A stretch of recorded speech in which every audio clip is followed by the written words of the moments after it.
Yeah, I got a gay ex-husband. Do you? No? It's good. It's good. People always say to me, how did you not know? We were having a lot of sex. How the hell did I know he was fantasizing about the waiter at Olive Garden? I think the thing is, though, I have no gaydar. Because, honestly, the handwriting was on the wall. Shortly after we were married, we both agreed to give each other one free pass. Should the, celebrity of our dreams want to have sex with us. He picked Cher.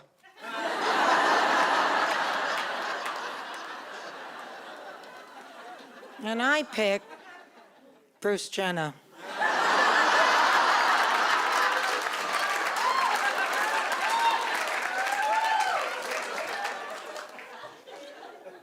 Peter had opinions about my hair, my makeup, my clothes. He especially liked me in very high heels, which later I found out is a phallic symbol. So now he's gay, and I got bunions.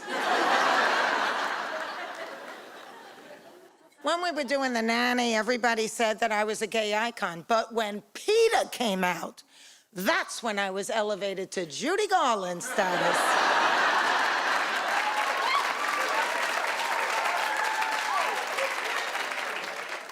Needless to say, we split up, but are happily divorced. So there I was, single, ready to mingle, and as fate would have it, I get diagnosed with cancer. Can you believe it took me 2 years and 8 doctors to get a proper diagnosis with uterine cancer? I got in the stirrups more times than Django.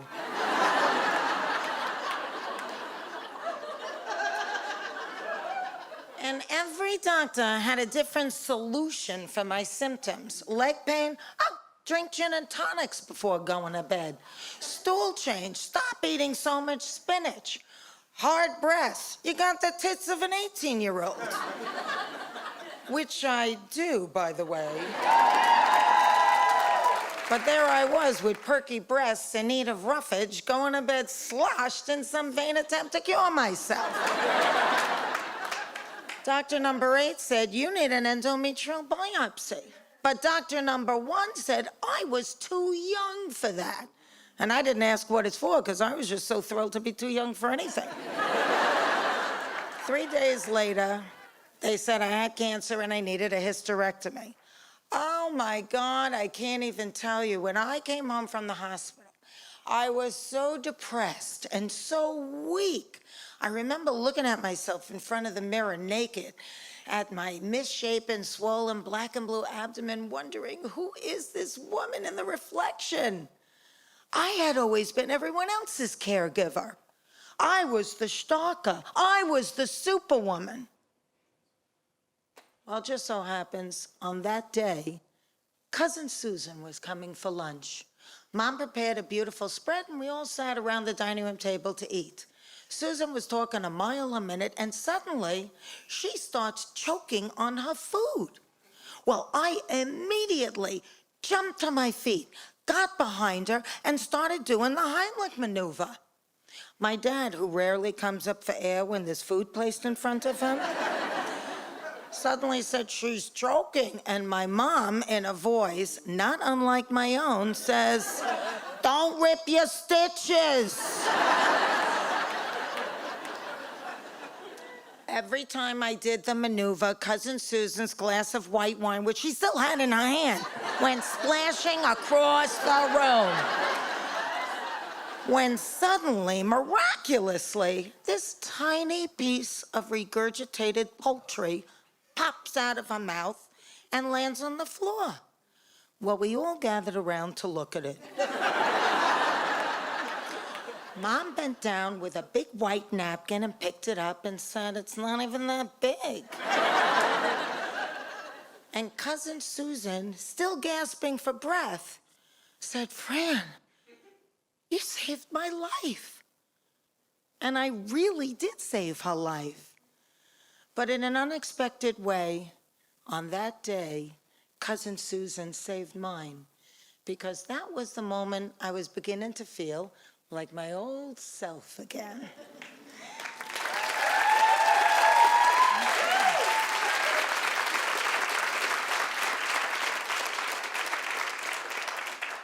Fast forward, I'm a survivor.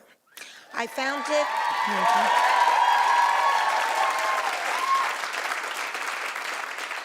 I founded cancerschmancer.org. I'm middle-aged, I'm single, and I'm ready to date again. I find myself in bed with a younger guy. Out of the blue, the dude says to me, "When did you quit smoking?" And I'm thinking, that's a funny thing to say. Then it occurs to me, he's looking at my estrogen patch and thinking it's for nicotine.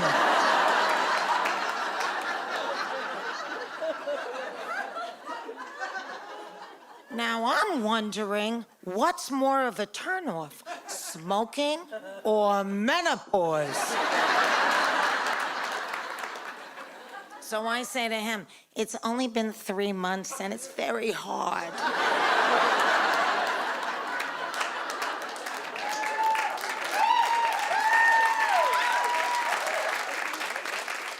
We had great sex, then he jumped on a skateboard and never saw him again. Oh, I'll tell you, this whole aging thing is for the birds. Yesterday, I could not remember the word asparagus. Now, when I couldn't remember a word when I was in my 40s, I would joke about it and say, I'm having a senior moment. Now it's no joke. And that's not the worst of it. All of a sudden, my rings don't fit. My shoes are tight. So my girlfriend says to me, oh, well, you know, parts of your body keep growing as you get older. Wait a minute, what? Yeah, didn't you know? Your hands, your feet, your nose, your ears, they all keep getting bigger as you age. That's sexy. Because, you know, there's a million guys out there wanting to sleep with a hobbit. Oh, I could kill Peter for turning gay. Meanwhile, neither of us have anyone. Watch, we'll end up back together. And should we ever want to have sex, we only have to hire one guy.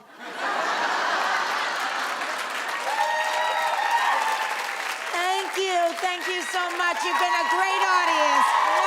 By round of applause, anybody in this audience who has children? How many of you guys have children? Great. Okay. Now, out of everybody who just clapped, clap again if you were married when you had those children. Great. Okay.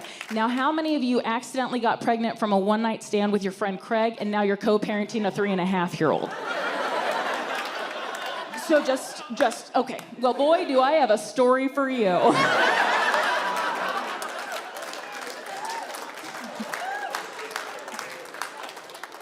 Good old Craig. He came over that night to make me feel better. And it was a rough night for both of us. First off, he had had 2 bottles of Coors Light, and I had 2 bottles of Chardonnay. So, a very different vibe going on. At one point during sex, he asked me to not throw up on him. So not the whirlwind romance we're all hoping for, right? The next morning, I text him, I go, hey man, I just want to make sure we're good. And he goes, yeah, we're so good. I wouldn't even consider what we did last night sex. And I was like, oh, thank God, me neither. Woo! I was like, so can we make a pact? And he's like, yeah. I go, let's not tell anyone. He's like, no, we're not going to tell anybody. So we made a vow. We are not going to tell a single person for the rest of our lives under any circumstances that we ever had sex. Yeah. Yeah. What a fun promise.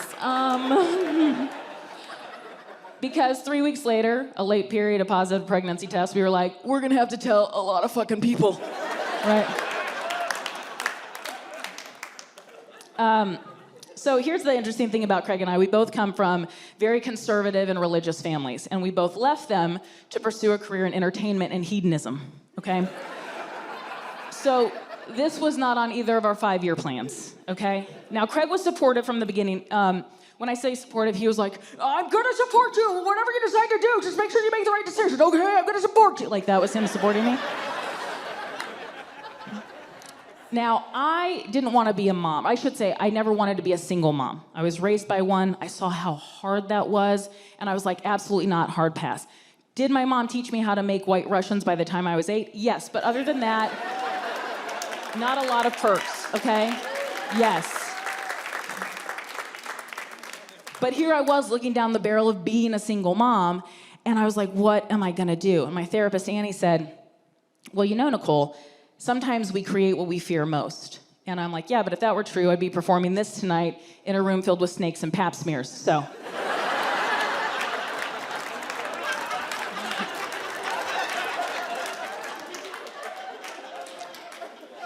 Now, ironically, I took to pregnancy swimmingly, which surprised all my friends because I used to eat the morning after pill like they were Tic Tacs, right? You know, sometimes you put them in a Pez dispenser just to keep it interesting. Oh, change it up, right? And I did have doubts. I had those thoughts in my head. I was like, I cannot have a baby. It will ruin my career. No one will ever date a single mom. But at the same time, I had this mama bear energy. I was radiating mama bear energy. Craig, as supportive as he was radiating more of like a midlife crisis, is what his vibe was. Let me get specific here. So, while I was installing a car seat and learning how to breastfeed, Craig got 3 tattoos and a brand new BMW. Right? I'm just gonna tell you this. Before I told Craig I was pregnant, he had 0 tattoos. Today, 4 years later, he has 9, okay? 9, you guys, wait, you guys. Wait. They're all so sad. Oh, they're so sad. These are the saddest tattoos you've ever, there's one, it's like a clown and it's crying. There's another one, it says, eat the rich, which is something only poor people say. And then like 6 of them are lyrics from that band, The Smiths. Do you guys know The Smiths? Right? The lead singer, Morrissey, the biggest Debbie Downer ever. Like Morrissey's Who's in Your Earbuds right before you step in front of a bus on purpose, right? So sad. So sad. Let me think, that's 7, 8 tattoos. I'm missing one. I'll think about it. Okay, so Craig comes back to Kansas City with me to meet my entire family. And that's when my dad's like, are you sure you guys don't want to be together? And I said, Dad, no, and I can explain why. Now, here's the deal. I'm an optimist at heart, but I'm also a moody bitch, right? And Craig, 10 times moodier. And so I saw this on TikTok, so you guys know this is verified. Anyway. But I explained it to my dad, and I said, 2 moody people can't be together. A moody person with a non-moody, 2 non-moody, fine, but 2 moody people can't. So I said, Dad, it's like putting 2 polarizing magnets together when they're too moody. And you can't, long term, you can't force it. It's just not gonna work. But for one night, if you bend one over, look at that, pregnant. Right?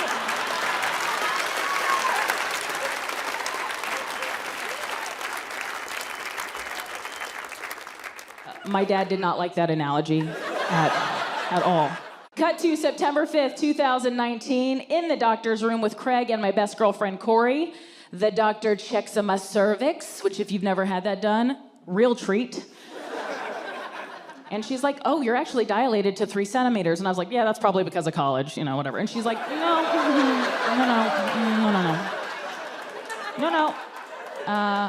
That means the baby's coming. I was like, oh, cool, all right.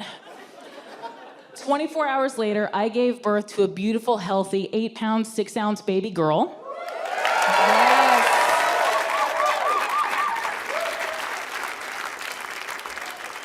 We named her Everly Ryan Burch Tovey, which means we hyphenated her last name, or as my dad says, ugh, fucking liberals.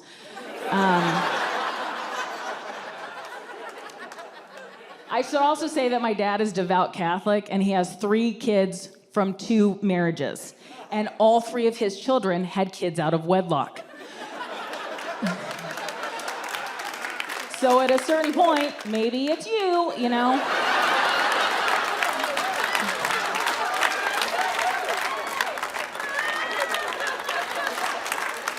So,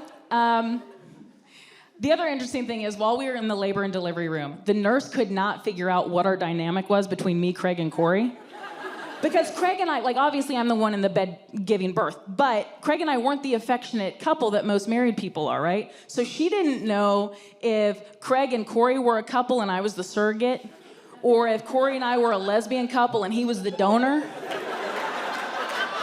So at one point, my mom makes it. She flies in from Kansas City. She arrives, and it's go time. I start calling shots. I say, somebody grab my left leg, somebody hold my right leg, and somebody hold my head up. And my mom, everybody grabs a leg, and my mom looks at Craig, and she's like, are you okay with the head?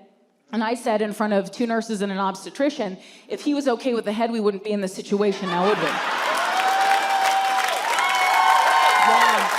Yeah. And now she knows who the parents are, okay?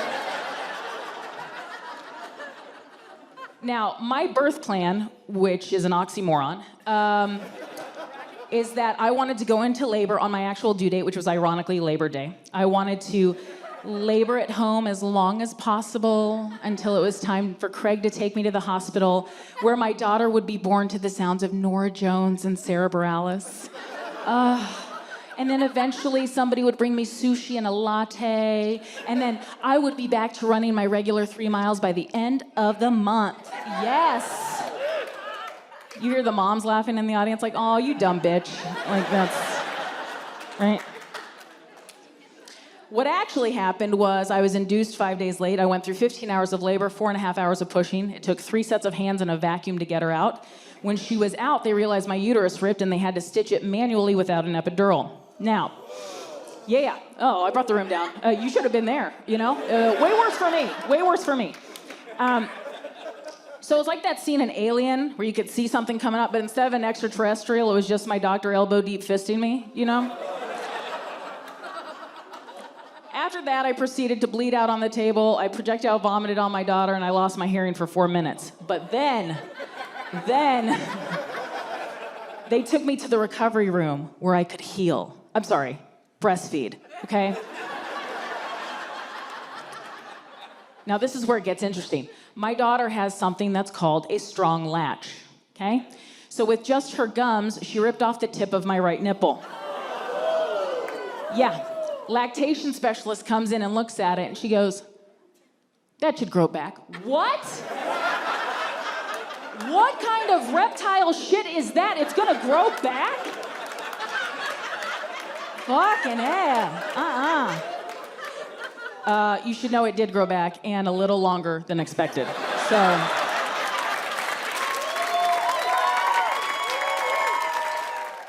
Last piece of advice is that who we hang out with outside of our dating world is extremely important, especially after a breakup. Because after a breakup, we tend to date down, right? And we need our friends to be our radar. Here's the deal. After a breakup, you're not gonna go after the Margot Robbies and the Chris Evans anymore. That's what I call the Mount Everest. You just got your heart broken. You're gonna lower it, play it a little safer. You're gonna be hanging around like Mount Whitney or Half Dome, okay? Or if you're like me, who plays it really safe after a breakup, parking lot of Chipotle, okay? So basically, I'm dating Schmeagol from Lord of the Rings at this point, okay? Because he's not gonna leave, right? So, I had just gone through this huge breakup, and I called my girlfriends, and I was like, I know I'm still healing, but it's been 24 hours, and I met this one guy, and he's really weird, but he's kind of nice, and I think he's the one. And they were like, you need to bring him to the bar right now. And I was like, well, it's a little late at night. And they're like, bring him to the bar. And I was like, okay. So, we walk into the bar. Here I am, dragging in fucking Gollum, okay? Dragging in Gollum, and 60 seconds, guys, no more than 60 seconds. My girlfriends have come up, separated us, sent him home in a lift, grabbed me a Sauvignon Blanc, sat me down and said, girl, we need to work on this self-esteem because this shit ain't happening again, okay? Yes.